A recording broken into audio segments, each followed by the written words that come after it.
tous, on se retrouve dans une nouvelle vidéo avec la nature résine et cette fois-ci on va voir comment réaliser un petit seau de verre avec la résine donc nature résine. Donc cette résine c'est une poudre à laquelle on va venir ajouter de l'eau pour pouvoir ensuite la couler dans un moule en silicone pour pouvoir répliquer un modèle.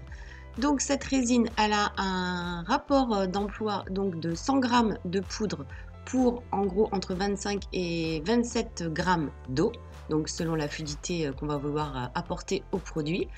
Donc on vient peser 100 g de poudre et ensuite on va venir ajouter 27 grammes d'eau à la préparation.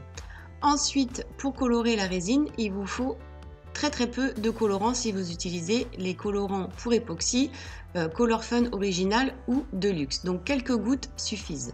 Cette résine est totalement différente des époxys, hein, vous n'allez pas avoir la transparence du produit.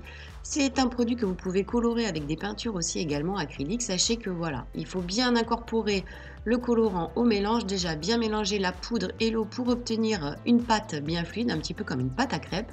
Et ensuite, quand on vient incorporer les colorants, c'est important aussi de bien mélanger le colorant à la résine pour recréer un mélange homogène pour ne pas avoir de problème de durcissement du produit.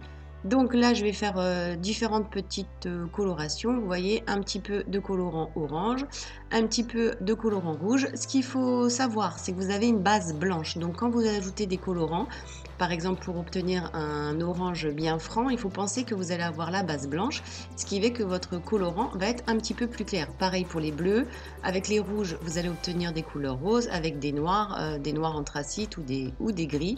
Voilà, vraiment il faut mettre quelques gouttes simplement pour teinter cette résine nature résine.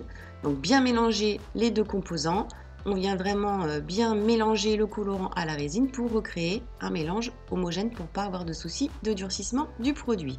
Voilà, une fois qu'on a fait nos petites préparations, il reste plus simplement qu'à couler donc la résine nature résine à l'intérieur d'un moule. Ici c'est un moule avec plein de petits reliefs. Voilà, donc vous pouvez jouer avec les effets de coloration, à mettre différentes couleurs.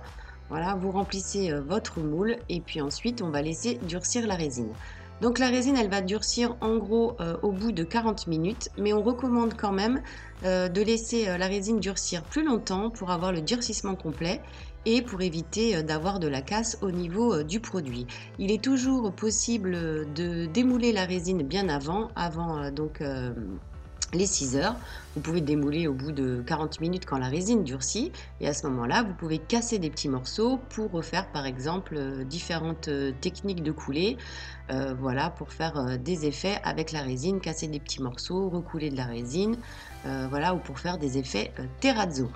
Voilà, donc on vient remplir le moule et ensuite on va laisser la résine nature résine durcir pendant un minimum de 6 heures. Donc moi généralement je la laisse durcir 24 heures avant de démouler la création. Vous pouvez tapoter sur le dessous du moule pour faire remonter un petit peu les éventuelles bulles d'air, surtout quand on a des moules avec des motifs. Les bulles d'air elles aiment bien venir se bloquer à l'intérieur des petits motifs. Donc voilà, on tapote un petit peu, on laisse la résine durcir et ensuite il ne restera plus qu'à démouler le lendemain ou au bout de 6 heures si vous le souhaitez. Donc j'ai attendu le lendemain pour démouler la création faite avec la nature résine et vous allez voir donc que cette résine réplique parfaitement tous les modèles que vous souhaitez mouler dans des moules en silicone. Donc là il y avait plein de petits reliefs à l'intérieur de ce moule. Voilà, donc quand vous appliquez la résine tout de suite et qu'elle est bien fluide, et bien elle va venir pénétrer à l'intérieur du moule et répliquer tous les petits détails. Comme vous pouvez le voir, là c'est un moule avec des fleurs, des éléphants, des fruits, enfin il y a un petit peu de tout. Et voilà, donc vous pouvez jouer sur les colorations en ajoutant comme ça de la résine colorée à l'intérieur de vos moules. Voilà pour une nouvelle vidéo avec la nature résine. Donc après il ne vous reste plus qu'à nettoyer le moule avant de le réutiliser, hein. Il y a encore des petites traces de colorant mais ça se nettoie facilement. Donc les moules ils se nettoient tout simplement avec de l'eau savonneuse comme des moules de silicone de cuisine. Vous les lavez bien, ensuite vous les rincez bien et ensuite vous les séchez avant de pouvoir les réutiliser. Voilà la vidéo sur la nature résine. J'espère que cette vidéo vous aura plu et on se retrouvera très vite sur la chaîne pour encore plein de nouvelles vidéos. Je vous dis à bientôt.